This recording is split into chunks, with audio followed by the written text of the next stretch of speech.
चुनाव नजदीक आते ही चंडीगढ़ में प्रत्याशियों की होड़ लग गई है। चंडीगढ़ के वार्ड नंबर 6 से समाज सेवी और कांग्रेस नेता तरसेम मित्तल की धर्मपत्नी पूनम मित्तल ने अपनी दावेदारी पेश की है। तो वहीं तरसेम मित्तल ने खबर वन इंडिया से बात करते हुए कहा कि जनता भाजपा के झूठे वादों से परेशान हो चुकी है और इस बार कांग्रेस को भारी बहुमत से वोट देकर जिताकर सदन में लाएगी। तरसेम मित्तल ने कहा कि अगर उनकी धर्मपत्नी को टिकट मिलेगी तो वो सीट जीतकर वार्ड के अधूरे कामों को पूरा करेंगे। देखें ये रिपोर्ट।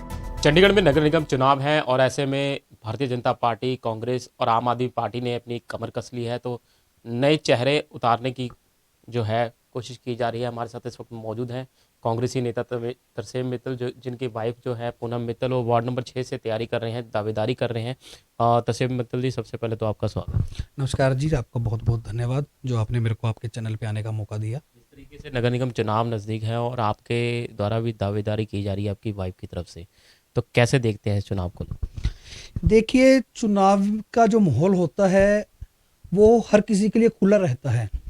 बेशक हम किसी पार्टी से हैं, कोई आज़ाद है या कोई भाजपा से है, कोई आप से है, हर किसी का हक है कि चुनाव में आगे आना चाहिए। और मैं तो यही चाहूँगा कि शहर के जितने युवा हैं उन सबको आगे आना चाहिए, ताकि एक नई जनरेशन जो है और जो जनरेशन गैप आया हुआ है उसको हम साफ कर सकें और एक जोश के साथ काम करें, शहरवासियों के लिए काम करें, अपने वार्ड वासियों के लिए काम करें।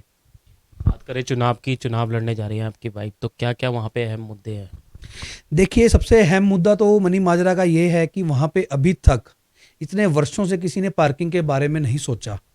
वहाँ की गलियाँ इतनी तंग हैं कि आदमी का पैदल जाना भी मुश्किल है। लोग, जितनी सरकारें आई हैं, कभी किसी ने ये नहीं सोचा कि उनको सीवरेज का प्रॉपर एक सुविधा दें, एक साफ़ पानी की सुविधा दें, बिजली सुचारू रूप से करें, उनकी गलियों को पक्का कराया जाए। सीवरेज के ढक्कन खुले पड़े हैं, वहाँ पे जगह जगह गंदगी के ढेर लगे हुए हैं। इस बारे में अभी तक किसी ने भी नहीं सोचा। तो कैसे देखते हैं अगर आपकी वाइफ वहाँ से कैंडिडेट चुन के आते हैं, काउंसलर बन के आते हैं, तो किस तरीके से उन मुद्दों को करा जाएगा और क्या क्या नई योजनाएं जो आपकी तरफ से? देखिए, नई योजनाओं के बारे में अभी मैं कुछ नहीं कह पाऊंगा आपको, लेकिन जो हमारी अभी वर्तमान में जो हमने योजनाएं अभी सोची हैं, सबसे पहले तो हमने वहाँ का सीवरेज जो है वो सुचारू रूप से कराना है, ताकि जो ये आप देख रहे हैं डेंगू मलेरिया की बीमारियाँ फैल रही हैं, वहाँ किसी भी हमारे वार्ड वासी को ऐसी बीमारी ना लगे जो सीवरेज के कारण से हो रही हैं। और सबसे बड़ी ज़रूरत जो वहाँ की है, उन लोगों को साफ़ पानी मिले। पानी इतना गंदा रहता है मनी माजरा का, लोगों की इतनी शिकायतें हैं। बीजेपी की सरकार ने कभी भी ये नहीं सोचा कि वहाँ पे लोगों को साफ़ पानी दिया जाए। उसके बाद हमारा जो अहम मुद्दा रहेगा एक ये रहेगा कि कहीं ना कहीं कोई ऐसी जगह देख के एक पार्किंग मुहैया करा सकें जहाँ कम्युनिटी पार्किंग बने, जहाँ पे लोग अपने व्हीकल लगा सकें। दूसरा, एक ही गार्डन है जो कांग्रेस की सरकार के टाइम में बना था, शिवालिक गार्डन के नाम से मशहूर है, मनी माजरा का बहुत अच्छा पार्क है। उस पार्क के अलावा मनी माजरा में कोई भी ऐसा पार्क नहीं है जहाँ पे वहाँ के लोकल बाशिंदे सुबह या शाम को या उनके बच्चे कहीं खेल सकें या सैर कर सकें। दूसरा, एक वहाँ पे कॉम्प्लेक्स बनाया था, एक जिसको स्पोर्ट्स कॉम्प्लेक्स भी बोल सकते हैं या हम एक ग्राउंड बोल सकते हैं, जिसके ऊपर तकरीबन कांग्रेस सरकार ने उस टाइम नगर निगम के तकरीबन मेरे ख्याल से 1.5 करोड़ रुपया खर्च किया था, जिसको भी पिछले कुछ दिन पहले ही बीजेपी के लोगों ने उसको एक वाटर ट्यूबवेल वहाँ पे लगा के उस स्पोर्ट्स ग्राउंड को भी ख़त्म कर दिया गया है। इतनी बुरी हालत है मनी माजरा की, मैं आपको बता नहीं सकता हूँ। मित्तल साहब, जिस तरीके से आप चुनाव अगर आप लड़ेंगे तो सबसे पहले तो वहाँ की जनता ये कहती है कि आपने वहाँ के लिए किया क्या है, ऐसा क्या काम किया है कि आपको कांग्रेस को लोग वोट करेंगे? देखिए, कांग्रेस पार्टी ने जो काम किया है वो सारे शहर को पता है।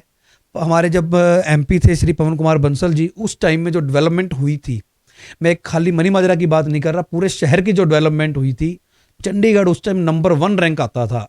आप पिछला रिकॉर्ड चेक करें, आरटीआई में लगा के देखें। श्री पवन कुमार बंसल जी के समय में जो वार्ड के या जो शहर के डेवलपमेंट काम हुए थे, उसके बाद से पिछले 7.5 वर्षों से जब से बीजेपी के सांसद यहाँ पे हैं, वो तो मेरे ख्याल से शहर में किसी को दिखी नहीं है अभी तक। कोई आप लोगों के बीच में जाते हैं, अगर आपने किसी से कहा है कि किरण खेर जी को दोबारा आपने देखा है, तो मेरे ख्याल से शायद ही ऐसा कोई व्यक्ति होगा जिन्होंने आपने दोबारा देखा होगा। जिस तरीके से आम आदमी पार्टी भी इस बार मैदान में है, किस तरीके के टक्कर मानते हैं आम आदमी पार्टी से? देखिए, आम आदमी पार्टी नई पार्टी आई है चंडीगढ़ में, तो मैं नहीं मानता कि उनका हमारे चंडीगढ़ में कोई वर्चस्व है, क्योंकि जो लोग हैं वो हमारे ही परिवार के लोग वहाँ पे गए हैं और मुझे पूरी आशा है कि वो आने वाले दिनों में अपने घर वापस आएंगे, तो उनका पूरा स्वागत भी हमारी पार्टी करेगी, क्योंकि हमारी पार्टी का हमेशा से एक ही नारा रहा है कि सबका साथ है, तो परिवार का साथ है। पवन बंसल जी सबको अपने बच्चों की तरह समझते हैं, तो मैं नहीं मानता कि वो ज़्यादा दिन तक किसी पार्टी में बाहर रहेंगे। इस बार के चुनाव में आपके घर से, एक तो आप कांग्रेस से और दूसरी तरफ आपके भाभी जी आम आदमी पार्टी से तैयारी कर रहे हैं सेक्टर 28-29 से, क्या तो आप कह रहे हैं आम आदमी पार्टी का वर्चस्व तो नहीं है? देखिए, मेरे जो भाई की आप बात कर रहे हैं, जो भाभी की बात कर रहे हैं, एक्चुअली वो मेरे चाचा जी के बेटे की बहू हैं, जिनको आम आदमी पार्टी के किसी जानकार ने एक सुझाव दिया कि चुनाव लड़ो और मैं आपको जिता दूंगा। उसमें एक बचपना कह लो या कुछ कह लो या उसका शौक लगा लो, तो हो सकता है कि वो अपना शौक पूरा करने के लिए ऐसा कर रहा हो और सकता है कि उसकी अपनी कुछ मजबूरियां रही हों। मैं पिछले 16 साल से कांग्रेस पार्टी की सेवा कर रहा हूं और दिल से कर रहा हूं।